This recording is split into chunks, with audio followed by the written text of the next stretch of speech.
आज सत्य को कोई नहीं जान रहा है तो डर को ज़्यादा डरते हैं कि उसका पिक्चर चलना चाहिए ना, तो डर दिखाएगा तो पिक्चर चलेगा। शरीर को त्याग देना ही हठ योग है। ये हम सनातन धर्म को देखो, शास्त्रों में ऐसे लिखे हैं कि कोई पढ़ रहा नहीं है, कोई भगवत गीता नहीं पढ़ रहा है, कोई साधु संतों के साथ संपर्क में नहीं है। आजकल तो दुनिया पूरी मोबाइल में है। तो है कि शिव जी की पूजा अशुभ पुरुष ही कर सकते हैं, कोई लेडीज़ नहीं कर सकती। तो जैसे शिव जी के हम कोई तो औरत आके शिव जी को छुएगी तो माता दुर्गा चुप रहेगी। तुम्हारी दृष्टि अलग है, तुम देख रहे हो गलत, तो राज करने का आगे तो साधु कुछ बोल नहीं सकता। देखो कुछ भी बुरा होगा तो साधु की ही आता है। अभी तो हमने कुंभ मेले में देखा कि आधे से आधे लोग आए थे कि वो श्रद्धा कुछ रख के आए नहीं थे, खाली खुद के इंस्टाग्राम वीडियो बनाने के लिए। अभी तो टिकली आ गई, वो तो दिखती भी नहीं है। तो कुमकुम लगाने से कोई ही दुष्ट इंसान उसकी नज़र वो औरत के ना पड़े, उसकी वजह से वो डालते थे, लगा लेते थे। वो टिकली भी ज़्यादा जड़ हो गई है, लोगों को वजन हो गई है। अपने माँ बाप ही बरोबर रहते थे तो बच्चे बिगड़ते नहीं थे। तो आज हमारे पास कोई बड़ा सा सेलिब्रिटी नहीं है, ना ही कोई बड़ा सा नेता है और ना ही कोई बड़ा सा बिजनेसमैन है। अघोरी बाबा जी हमारे पास है, तो स्वागत है बाबा जी। नमस्ते। आपका परिचय दे दीजिए। मेरा नाम है संतोष नाथ अघोरी अखाड़ा है, अखिल भारतीय अघोरी अखाड़ा से कर्नाटक का सेक्रेटरी हूँ। मैं यहाँ पे आके 8 साल हो गया, कर्नाटक में आके यहाँ पे धुना बनाया है हमने। तो यहाँ पे लोगों के अंदर विचार जो है वो भगवान के बारे में विचार जो है उसकी वजह से आपको बताने का विचार चल रहा है, वही बताने हो रहे हैं। पूछिए आप कुछ। बाबा जी हमारा एक प्रश्न था कि अघोरी का असली अर्थ क्या है? देखो अघोरी ऐसे है कि अघोरी को डरने की जरूरत नहीं है। तो अघोरी है डर भगाने के लिए, अघोरी है। जो हम इंसानों के अंदर डर जो बैठा है कि अघोरी है तो तांत्रिक है, ऐसा कुछ जो है दिमाग में, वो नहीं है। अघोरी डर को भगाने के लिए अघोरी बनता है। जो मन का अंदर डर है वो भगाता है, तो इंसान को डर से मुक्त करता है अघोरी। तो क्या है बाबा जी, आपने भी वो अनुभव लिया होगा, मतलब लोग आपके पास तो हर प्रॉब्लम का सलूशन रहता है आज के टाइम में, क्योंकि आप ज्ञानी हो। सभी तरह के विद्या आपके पास रहते हैं, तरह तरह की विद्या जो कि आम जनता के पास वो थोड़ा भी उसके पास बारे में थोड़ी नॉलेज नहीं रहता है। फिर भी आपके पास आके कुछ उनका राय पूछने के लिए, अपना राय पूछने के लिए फिर भी डरते और हिचकिचाते हैं। तो आप उन सब से दूर रहने के लिए आप एकांत में ही रहते हो ज़्यादातर और ध्यान में रहते हो। क्या हम जान सकते हैं कि आपका ध्यान किसके ऊपर रहता है? अपना तो ध्यान है शिव जी के ऊपर। शिव जी। तो भगवान शिव है, काल भैरव जी है, महाकाली की साधना करते हैं, तो उनके ऊपर अपना ध्यान है। अभी जो आप देखते हैं कि आता है महाशिवरात्रि आता है या फिर दीपावली आता है, सभी आता है, लोग जाते हैं दूध चढ़ाते हैं शिव जी के ऊपर और प्रसन्न करने का वो करते हैं प्रयास अपने ऊपर। तो आप किस तरीके से अघोरी में आप कैसे करते हो? देखिए जैसे अघोरी की पूजा पाठ जो भी है वो योग से और मंत्रों से और ध्यानों से होती है, कि जो नॉर्मल इंसान करते हैं वैसे पूजा तो अघोरी करता ही नहीं है। तो वो स्वयं जहाँ पे हो शिव जी को देखता है, कि कण कण में वो शिव को देखता है, तो अघोरी पूजा करने की जरूरत ही नहीं है।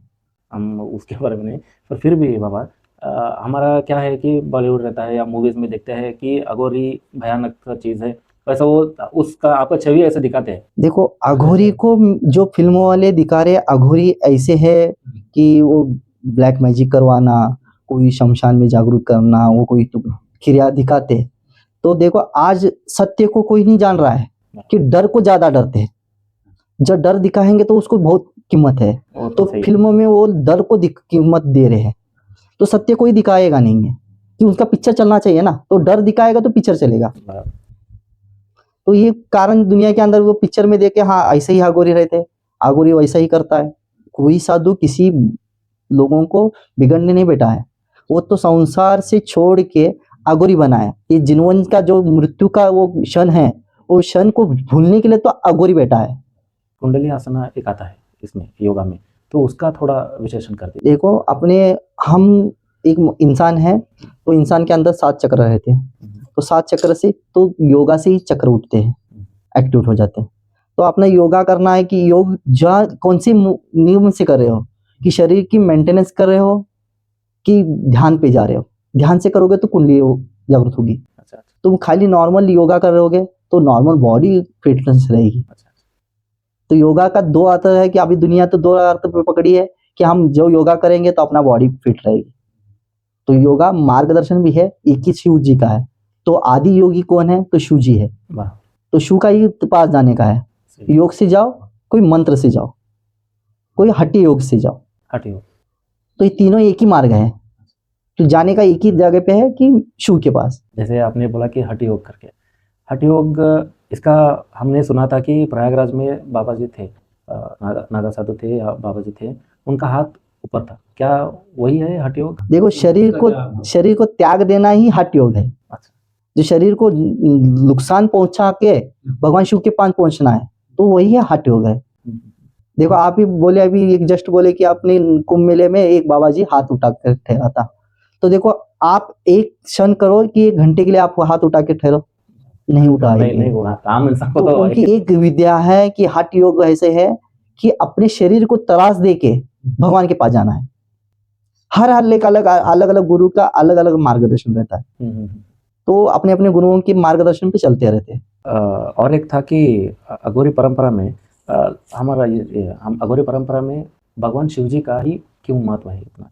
देखो, वही सबसे ऊपर है, उससे उनसे परे भी कौन है या नहीं करके? देखो, आप भी तो परे कौन नहीं है, तो परे है तो उनकी बल देख नहीं सकते।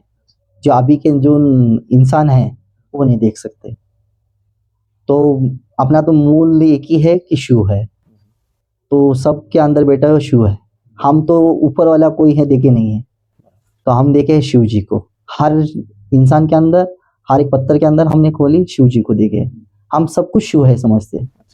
तो बुरा भी है शिव ही है, अच्छा भी शिव ही है।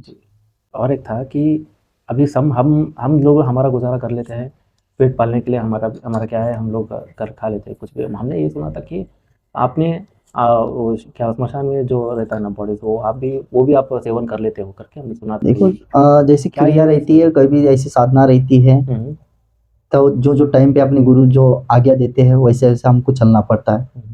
तो क्रिया रहती है। तो परीक्षा है बाबा, वो तो अपने गुरु जो बोले उसके आगे तो जा नहीं सकते, तो करने लगा है तो करना ही पड़ेगा। तो गुरु का वाक्य आपके लिए ब्रह्मलिपि है, हाँ के ऊपर आप कभी जा हाँ, तो उसके उन्होंने जो बोलेंगे उसके ऊपर हम आगे नहीं जा सकते। हमारा एक प्रश्न था कि नागा साधु और अघोरी ये दोनों अलग ये है गुरु है? नहीं है, देखो, नागा साधु अलग नहीं है, अघोरी अलग नहीं है, कि उनकी उनकी क्रिया अलग है। जो उनका रहमान अलग अलग है। उनके जो चलने का तरीका एक ही है शिव के पास। शिव के पास दोनों का ठिकाना एक ही पास ही है। दोनों का राह एक ही है। यहाँ की अलग क्रिया है। अच्छा, आपका अलग ही क्रिया है, उनका अलग ही क्रिया है, दोनों का राह शिव भी, शिव के ऊपर कौन भी नहीं है। सही बात। कैसे हम सनातन धर्म को, हमारे हिंदू भाई लोग को, या सनातन धर्म जो पालन करते हैं, वो हमको कैसे वापरना चाहिए सनातन धर्म को? देखो, सनातन धर्म ये तो अभी से नहीं है, बहुत पूर्वज से है। तो अभी हम सनातन धर्म को देखो, शास्त्रों में ऐसे से लिखे हैं कि कोई पढ़ रहा नहीं है, कोई भगवत गीता नहीं पढ़ रहा है, कोई साधु संतों के साथ संपर्क में नहीं है। आजकल तो दुनिया पूरी मोबाइल में है, टीवी में है। और टीवी में तो तुम पिक्चर में बेगुदले हो, तो पिक्चर से तुम निकलोगे तो तुम साधु संतों के पास जाओगे, तो साधु संतों के पास जाओगे तो ज्ञान मिलेगा। तुम्हारा रहना कैसा है, तुम भगवान की पूजा कहाँ कौन से टाइम पे करना है, कौन से नेम निष्ठान से करना है, वो तो आप साधु संतों के पास जाओगे तो मालूम पड़ेगी, तो नहीं जाओगे तो मालूम नहीं पड़ेगी। अभी शिवलिंग जो है ना बाबा जी, उसको हम लोग दूध चढ़ाते हैं और उसके ऊपर जो कलश रहता है, वो कलश में भी दूध रहता है, सभी रहता है, फिर भी क्या है, हमने कहीं सुना था कि लेडीज जो है ना वो छू नहीं सकती, तो उसके बारे में? देखो, लेडीज छू नहीं सकती है तो आदि शक्ति है, तो शिव भगवान है, शिव है। तो शिव जी की पूजा करना है जेंट्सों को, जो पुरुषों को, तो उसका अर्थ है कि शिव जी की पूजा अशिव पुरुष ही कर सकते हैं, कोई लेडीज नहीं कर सकती। तो उनके लिए भी लेडीजों के लिए पूजा है, वो तो आदि शक्ति की पूजा है। जहाँ अपने दुर्गा माता की पूजा करो तो उधर जेंट्स नहीं कर सकते, वहां नहीं कर सकते। देखो, अपनी माँ का स्तन तुम पकड़ोगे बड़ा होने के बाद, कोई आजू बाजू वाली औरतों का स्तन पकड़ोगे? नहीं पकड़ोगे ना। तो अपनी माँ है ना, तो इसको क्यों वो क्या बोल रहे, माँ का शब्द दे रहे हो? सही। तो माँ को कोई छू सकता है? नहीं। कोई पराया मर्द छू सकता है? कोई माँ को नहीं छू सकता। तो अपनी माँ को जब स्तन छूते हैं तो हम नाबालग रहते हैं, अपनी बुद्धि नहीं रहती तब जो बचपन में हम छू सकते हैं। तब जब बड़ा हो जाता है तब कभी माँ का स्तन नहीं छू सकता, सही। और माँ छूने भी नहीं देती कि वो मर्यादा में रहती है। तो हम मर्यादा क्यों डांट रहे हो? तो अपनी अपनी बीवी बीवी है, अपनी माँ है, अपनी बहन है, अपनी बेटी है, उनको पूजा करने लग। नमन करने के लिए तो कोई किसी को बंदी नहीं है बराबर। कि उनकी शरीर को छूने के लिए बंदी है। बंदी है। तो हम तो दुनिया सब समझने वाली नहीं है। तो क्या है, हम मैं पूजा करूंगा, तू पूजा करेगा। देखो, एक अपनी माँ को कोई तो चिढ़ाएगा, सही। समझो तुम्हारे आप ही खुद की बीवी को कोई तो चिढ़ाएगा, तो आप चुप रहोगे? नहीं चुप रहोगे। तो जैसे शिव जी के हम कोई तो औरत आके शिव जी को छुएगी, तो माता दुर्गा चुप रहेगी? तो यही है ना। तो समझ लो, आप ही समझो कि जिसको कार्य करना है वही कार्य से करो, कि साधु संतों को मिलो पहले। सही है। तो साधु संतों को मिलोगे तब मालूम पड़ेगा कि हाँ, कौन सी चीज को छूना है और कौन सी चीज को नहीं छूना है। तब तक तुम नहीं छुओगे, तब तक तुमको मालूम नहीं पड़ेगा। बराबर।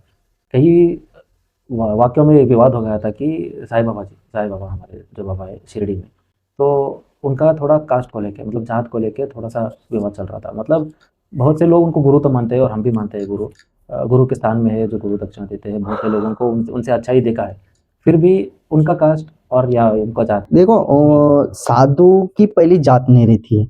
कौन सा के साथ? कोई सन्यासी को कोई जात नहीं रहती है। तो साधु जब बनता है, भगवान का बच्चा बनता है, एक गुरु का चेला बनता है, तो उसकी वो जात रहती है, वो खाली गुरु।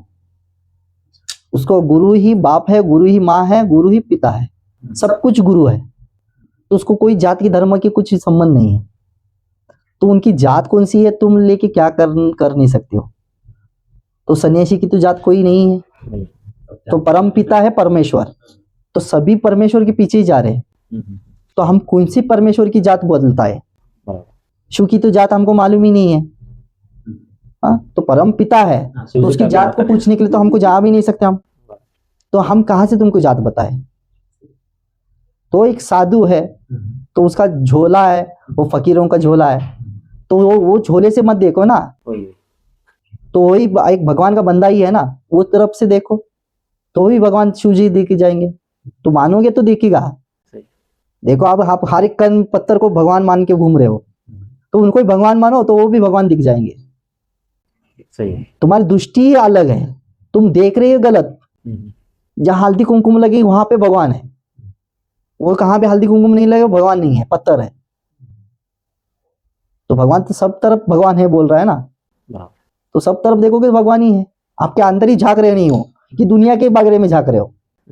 और एक था कि विवाद की प्रयागराज में हुआ था, हादसा हुआ था कि बहुत से लोग मारे गए खुंदल में, इसमें पैरों से फिसल के। उनका नाम सीधा आया बाबा उनके ऊपर, क्योंकि उनका वो दिन स्नान का दिन था करके बोले। देखो, ये तो आप जो बोले, तो ये तो हम ये राजकारण हो गया। नहीं, जो फैक्ट था वही जो है वो बोल दीजिए। ये तो राजकारण है। तो राजकारण के आगे तो साधु कुछ बोल नहीं सकता। तो बेचारा फंस गया कोई साधु, तो साधु तो आवाज नहीं उठाएगा। अच्छा। तो साधुओं के ऊपर देखो, कुछ भी बुरा होगा तो साधुओं की ही आता है। कुछ भी बुरा पिक्चर निकलेगा तो साधुओं को ही लेंगे, हिंदू साधुओं को लेंगे। तो गवर्नमेंट का टारगेट है, कुछ भी लफड़ा हो तो साधुओं के ऊपर डालना। तो वो भी समझ में नहीं आएगा उनको, तब तक समझते नहीं है, तब तक कुछ कोई बोल नहीं गा। हम थे वहां पे, कुंभ मेला बनाए, हम कुंभ मेला स्नान में ही थे, सब कुछ देखे अपने आंखों से। तो देखो, हम गवर्नमेंट के ऊपर से तो गवर्नमेंट ने नाम डाल दिया कि साधुओं का भी, तो साधु साधु उठ के बोलेंगे भी नहीं है कि साधु को कुछ फर्क ही नहीं है। वो तो खाली वो अपने ध्यान में है, मौज में है, अपने भगवान के प्यार में मौज में है। तो वो तो बोलने जाएगा ही नहीं है। जिसको चाहिए मौज करना नहीं चाहिए तो वो करेगा, भगवान की मौज में जो नहीं है वही करेगा सब कुछ कारोबार। उस दिन ये हुआ था कि स्नान का जो टाइम था ना आपका, वो चेंज कर दिया गवर्नमेंट ने करके, वो उधर हादसा होने के बाद। क्योंकि और हमने सुना कि वो टाइम भी नहीं था, मतलब उन सबको हटाया गया था, पहले से ही अलर्ट दिया गया था करके। देखो, सही स्टोरी कोई नहीं बताता। अच्छा। जो घड़ाते हैं स्टोरी वही बताते हैं। देखो, वहां पे कुंभ मेले में जो घटना हुई, जो हुआ, पब्लिक ज्यादा आ गई, तो गवर्नमेंट का काम था, प्रशासन का काम था। तो वो करना था उनका काम। तो अभी भीड़ भाड़ में कर गए, साधुओं का नाम आ गया। अपने हिंदू लोग समझो, माँ गंगा है, पवित्र है। महाकुंभ मेला हो गया, अच्छा से हो गया। अभी नासिक का कुंभ मेला आ रहा है, तो वहां भी स्नान कर सकते हो। तो साधुओं का संगम भरेगा। कोई कोई इतने योगी है, कितने कितने ज्ञानी योगी है, वो सब लोग आएंगे, तो वहां भी संगम भरेगा। तो ये तो संगम भरते रहेगा, तो वहां भी जा सकते हो। स्नान का महत्व क्या है? त्रिवेणी संगम का संगम क्या है? देखो त्रिवेणी उसका बारे में संगम, बहुत सा डाउट है, सभी को पता भी नहीं है, बहुत से लोगों को। देखो त्रिवेणी संगम तो जो है वो 3 नदियों का संगम है। ये अभी से नहीं है, जब सागर मंथन हुआ था तब 4 अमृत बूंद गिरे थे। तो वहां पे प्रयागराज में गिरा था, काशी में गिरा था, अपने उज्जैन में गिरा है, नासिक में गिरा है। तो ऐसे 4 बूंद गिरे हैं कि हरिद्वार में, मैंने बोला काशी में नहीं, हरिद्वार में गिरा है। तो वहां पे ऐसे 4 संगम पे गिरा है। तो वहां पे हर कुंभ मेला बनता है, एक 3 साल का, 6 साल का, एक 12 साल का कुंभ मेला बनता है। तो तुम ये तो 12 साल तो कुंभ मेला ही जाना है, 6 साल का ही कुंभ मेला जाना है, ऐसा नहीं है। तो तुमको जाना, श्रद्धा देखना जाना है कि अपने साधुओं की कितनी यूनिटी है, अपने धर्म को जागरूक करने के लिए काम है। अभी तो हमने कुंभ मेले में देखा कि आधे से आधे लोग आए थे कि वो श्रद्धा कुछ रख के आए नहीं थे, खाली खुद के इंस्टाग्राम वीडियो बनाने के लिए। मैं गया था दिखाने के लिए, तो श्रद्धा से कोई आया नहीं था। श्रद्धा से आए थे आधे लोग, बूढ़ा बूढ़ी लोग आए थे, बराबर। और चलते नहीं चलने वाले वो लोग भी आए थे। तो ऐसे लोगों के अंदर श्रद्धा थी कि हम महाकुंभ मेले को जाने के लिए। और ऐसे तो बच्चे, जो छोटे बच्चे आए थे, जवानी लोग, लड़के लोग आए थे, लड़की लोग आए थे, वो तो मौज मस्ती करने आए थे। सीधी सीधी बात, अभी हम कुछ को बोल देंगे तो बोलेंगे बाबा जी क्यों बोल रहे ऐसे। बहुत से लोगों का मानना था कि त्रिवेणी संगम में स्नान हो गया तो पाप धुल जाएगा। जब तक तू तेरे मन में नहीं झाकेगा तब तक तेरा स्नान कुछ बाकी है। कोई त्रिवेणी संगम का स्नान भी धोएगा नहीं पाप। 3 नदियों का संगम, तू जब तक तेरे मन को धो नहीं सकेगा तब तक तू कितने संगम को नहाएगा तो कुछ नहीं होगा। हाँ, अभी कैसा होता है, कुछ लोग लाइक पैसा कमा लेते, बहुत ज़्यादा पैसा कमाने के बाद उसको दान भी कर देते हैं। सो इसकी तरफ से लाइक जो कर्म होता है हमारा, कर्म कम होता है या कर्म लाइक वो ऐसे ही रहता है? देखो तूने जो पाया है और तू कुछ लेके नहीं जाएगा यहाँ से, तो यहाँ पे ही छोड़ के जाएगा। तो एक कर रहा है कि अच्छा काम कि लोगों को दे रहा है, किसी गरीबों को मदद करवा रहा है, वो तू कुछ पाया नहीं है। वो आया है तेरे कर्मों से, जा रहा है तेरे कर्मों से। तुझे ये कर्म करने से तुझे मुक्ति मिलने वाली है नहीं है। नहीं। जब तक तू अपने शरीर को, तेरा मन को मैला है उसको धोएगा नहीं है, तेरे मन को स्वच्छ नहीं करेगा, तब तक तू वैसा ही रहेगा। तू जितनी दान कर, कितना भी कर, तू वही है। हाँ। कि अभी देखो हम रोड पे हम जा रहे हैं, तो सिटी में, जो बड़े बड़े सिटी में तो भिक्षापति आ जाते हैं, भिक्षा लेकर आते हैं। तो हमने 10 रुपए दे दिया, 20 रुपए दे दिया, तो हम समझ ले कि हमने बहुत बड़ा पुण्य किया। वो अंदर से आ जाता है, मैंने बड़ा पुण्य किया। जो तुझे दिया है तो ऊपर वाले का मान रख, जो ऊपर वाले ने तुझे दिया है। हाँ। एक ले को गरीब बनाया, एक ले को करोड़पति बनाया है, तो ऊपर वाले का आशीर्वाद है बोल के तू बनाए। हाँ, उनका दान है जो। हाँ दे रहे, तो कुछ तू बांट रहा ही नहीं यहाँ पे। बोलते ना, तालाब में से एक लोटा पानी फेंकेगा तो कुछ फेंक फर्क नहीं पड़ेगा तालाब को। वो तो है। तो क्यों तू समझ रहा है कि तू बड़ा है? तेरे मन में जो अहंकार है उसको तू मार दे। तू बांट रहा नहीं कुछ यहाँ पे। तूने किसके पास से लिया था, किसको तो दे रहा है। ये शरीर तेरा नहीं है, तो तू किसके मुंह में बैठा है कि मेरा है? कुछ भी तेरा नहीं है। ये सांस भी तेरी नहीं है, ये हवा भी तेरी नहीं है, ये सूरज भी तेरा नहीं है, भूमि भी तेरा नहीं है, ये पैसा भी नहीं है, कपड़ा भी नहीं है तेरा। तो किस लिए तू मर रहा है कि तेरा तेरा? ये शरीर भी एक दिन छोड़ के जाएगा तुझे, तो किस लिए मोह कर रहा है कि मेरा है, दे। मैंने देने का कुछ नहीं, तू लाया है वहां से दे रहा है। तो अपने को 2 हाथ है, एक हाथ से ले रहा है, एक हाथ से दे रहा है, तो इसमें मोह किस लिए? मतलब अघोरी में पहला ऐसा कौन है जो ऐसा लाइक वो ध्यान पाया, जो अघोरी का अभी जो ध्यान बांट रहा है? देखो अपने पहले गुरु है गिनारे बापू, इनका आश्रम है काशी में। तो एक अघोरी का संस्थापक बोले तो ही चलेगा। हम्म, तो उन्होंने ही अघोरी को बनाया है, हम्म, पहले गुरु है। बाद में गुरु है अपने मच्छरनाथ गुरु के, बाद में दादा गुरु मच्छरनाथ है, दादा गुरु गोरक्षनाथ है, जालिंदर नाथ गुरु है। ऐसे अपने नाथ पंथों में गुरु बने। और उसके मेन गुरु है दत्तात्रेय, हम्म, आदि गुरु दत्तात्रेय, कि उनके परंपरा से आया है सब कुछ। कुछ लोगों को देखा है कि हिमालय में बैठ के ध्यान करते हैं। कुछ लोगों को मतलब अभी हम लोग थोड़ा सर्दी लगा तो हम लोगों को बहुत ठंड लगता है। मतलब उनका अस्तित्व कैसा रहता है जो हिमालय में उतना ठंड में बैठ के ध्यान करते हैं ना, उनको कुछ लगता है नहीं लगता है, वो कैसा रहता है उनका भाव? मैं तभी आपको एक ही बात तभी बोला मैंने कि जब तक मन का मेल धोएगा नहीं तब तक तो मिलेगा नहीं, शू नहीं मिलेंगे। तो मेल तो धुआ है, तो शरीर तो जाने वाला ही है, हम्म, ये तो भस्म होने वाला ही है। तो उसको हाटी योग बोलते हैं। हाँ, तो उतनी ठंडी में बैठना, उतने आइसों में बैठना, उसको हाट योग बोलते हैं। योग से बैठ रहे हैं कि मैंने 3 मार्ग बताया, हाँ, योग से है, हाँ, ध्यान से है, हाँ, मंत्रों से है। हम्म, तो वो तीनों रस्तों में से ढूंढ रहा है। हम्म, अब एक नॉर्मल इंसान, तुम ही समझो कि यहाँ पे अभी आप ही तो अभी गंगा नदी में नहाओगे तो तुम कड़कड़ करोगे। तो उतने केदारनाथ पहाड़ी में हिमालय पे 0 डिग्री पे वो बैठ रहे हैं, तो उन्होंने कुछ तो ध्यान लिए रहेंगे ना, हमको एक ना एक दिन शुभ मिलेंगे, अपनी उनका मंजिल जो पहुंचेंगे। मन का स्थिति हो वैसा हो जाता है। हाँ, तो वो मंजिल पहुंचेंगे।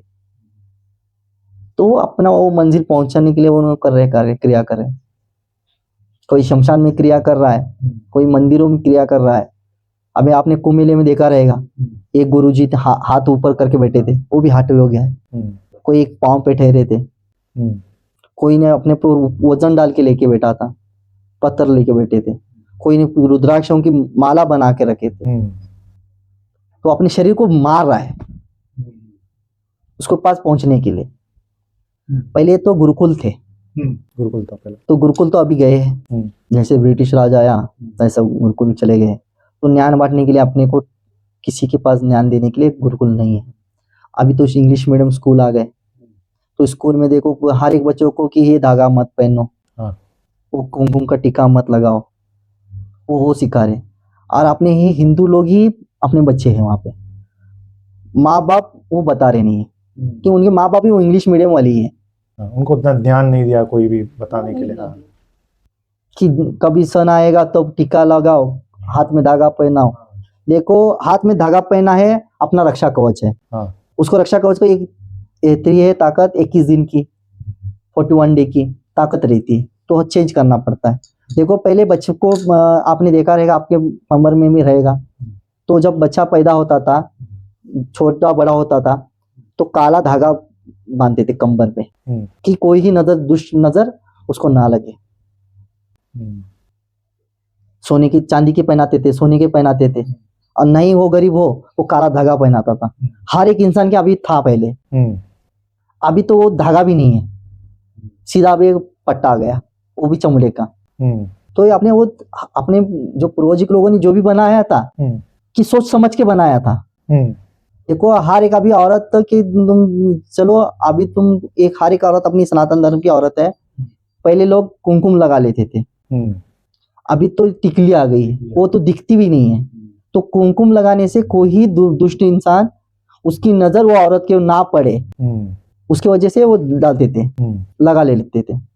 अभी तो टिकली लगा रहे, वो टिकली भी ज्यादा जड़ हो गई है, लोगों को वजन हो गई है।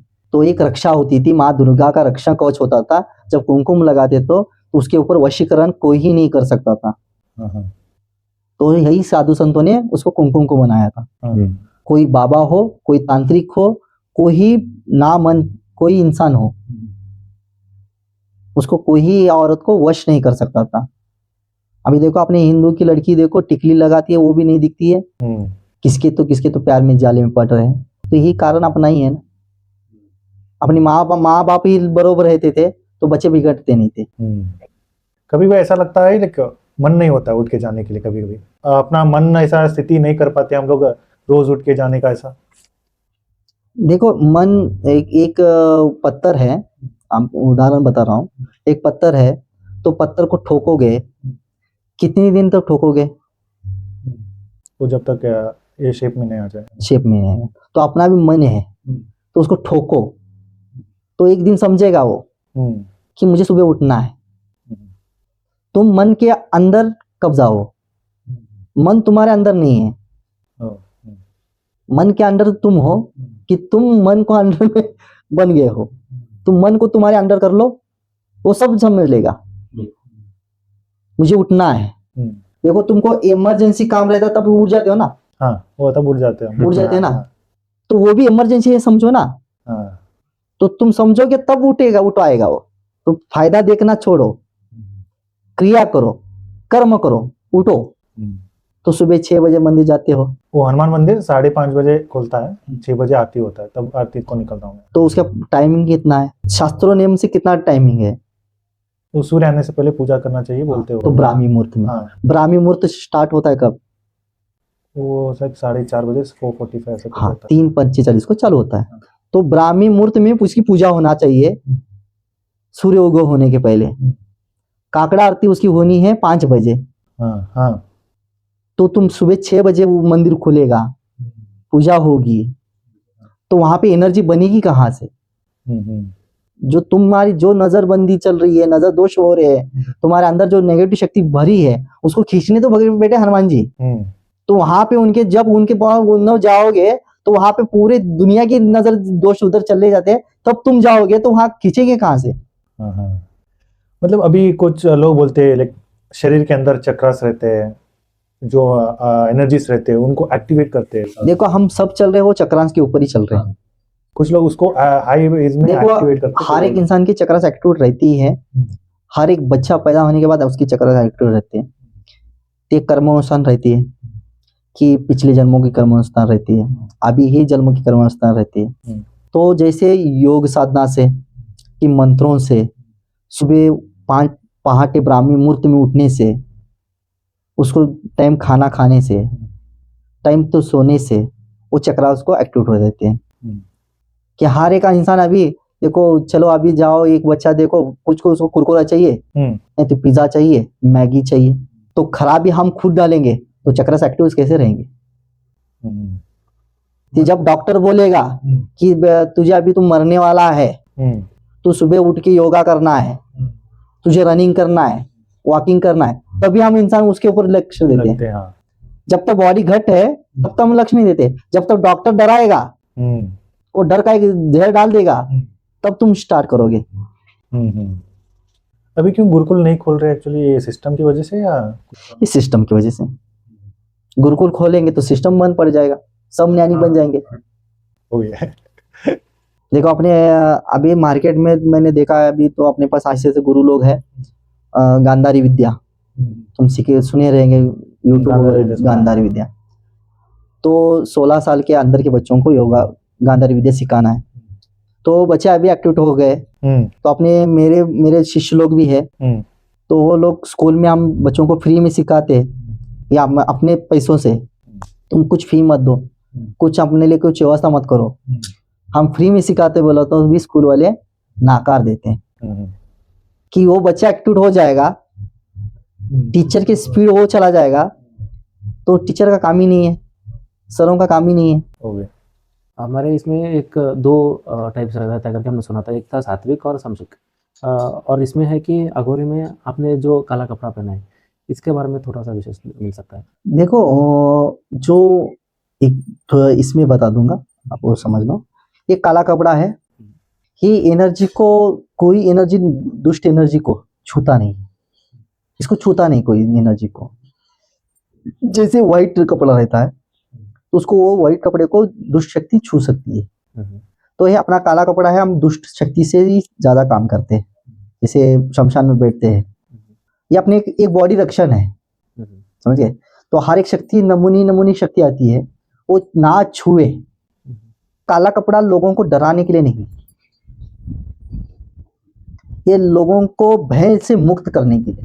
हम अंधेरे में बैठे हैं, अब दुनिया भी पूरी अंधेरे में है, तो अंधेरे को बाहर निकालने के लिए हम काला कपड़ा पहने। आप लोगों को क्या कैसा बोलना चाहते हैं कि धर्म का रक्षा हम कैसे करें करके, क्या मिलजुल के कर सकते हैं आपके साथ करके? हम सब लोग मिल जाएंगे, अखंड भारत बन जाएगा। आप साधु मिलो, आघुरी मिले, नागा फौज मिले, सब साधु, सब सनातन धर्म वाले सब मिलेंगे, सनातन मिल जाएंगे, आदमी मिलेंगे, मनुष्य मिलेंगे, सब लोग दुनिया में जितने लोग हैं सब लोग मिल जाएंगे तो अखंड भारत बन जाएगा। जैसे तुम सब लोग मिलोगे तो अखंड भारत मिलना कंफर्म है कि बन जाएगा।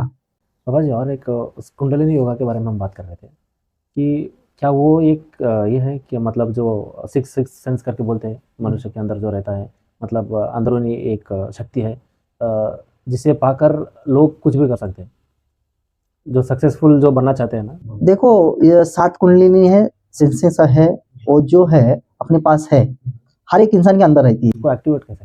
जैसे एक्टिवेट करने के लिए उसको गुरु मार्गदर्शन लेना पड़ता है, हाँ। उसको गुरु सेवा करना पड़ती है, गुरु के मार्गों में चलना पड़ता है। जैसे गुरु उसको जाना है। अब एक नॉर्मल इंसान आएगा और उसको बोलेगा कि मैं 7 चक्र जागरूक करना चाहता हूँ, 7 शक्ति जागरूक करना चाहता हूँ, तो वो नहीं होगा कि उसको मार्गदर्शन नहीं है तो कैसे जागरूक करेगा। उसके लिए गुरु चाहिए, गुरु जी। कि जो चमत्कार दिखाता है लोगों को लुभाने के लिए, उसके ऊपर मत जाओ। जिसके पास शक्ति है, वो जानता है शक्ति, वो कोई चमत्कार करता नहीं है। और ये दुनिया ऐसी हुई है जो चमत्कार को नमस्कार, ये चमत्कार को नमस्कार छोड़ो। वो शक्तियों से कोई चमत्कार नहीं होता है, शक्तियों से पवाड़ा बनते हैं। शक्ति रहने वाला इंसान पवाड़ा करता है, उसकी जिंदगी में पवाड़ा बनाता है, मैजिक बनाता है, उसकी जिंदगी में बनाता है।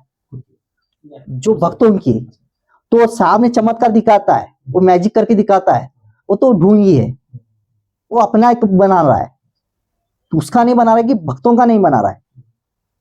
जिस गुरु के चरणों में जाने के बाद एक भक्त जब चरणों में आ जाता है, उसको गुरु बनाता है, तो उसकी जिंदगी में फर्क पड़ जाता है। उसकी जिंदगी में जो रोड पे था वो आज करोड़ों में घूम रहा है, तो वही है गुरु की शक्ति। बाबा, एक था कि मेरा दोस्त बोल रहा था कि मैं गया, मैंने दीक्षा लिया भगवान को और थोड़ा फीस था मैंने दे दिया।